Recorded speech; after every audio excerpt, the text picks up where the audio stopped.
పిత పుత్ర పవిత్రాత్మ నామమున ఆమేన్. ఈరోజు అక్టోబరు 5వ తారీఖు. లూకా సువార్త 17వ అధ్యాయము 5వ వచనము నుండి 10వ వచనం వరకు. శిష్యులు ప్రభువుతో, మా విశ్వాసమును పెంపొందింపుము అని కోరిరి. మీకు ఆవగింజంత విశ్వాసమున్నచో ఈ కంబలి చెట్టును వేరుతో పెళ్లగిల్లి సముద్రంలో నాటుకొనుము అని ఆజ్ఞాపించిన అది మీకు లోబడును.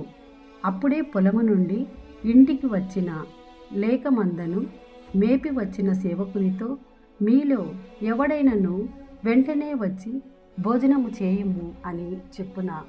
అట్లు కాక యజమాని అతనితో, వడ్డన వస్త్రము ధరించి నాకు భోజనము సిద్ధపరపుము, నా భోజనము ముగియు వరకు వడ్డన చేయుచు వేచియుండుము, ఆ పిమ్మట నీవు వెళ్ళి భుజింపుము అని చెప్పును కదా. తన ఆజ్ఞను శిరసావహించిన సేవకునికి యజమాని కృతజ్ఞతలు తెలుపడు కదా.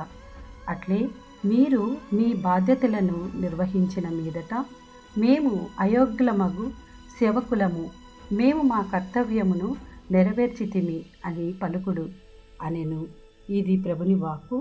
సర్వేశ్వరునికి వందనములు.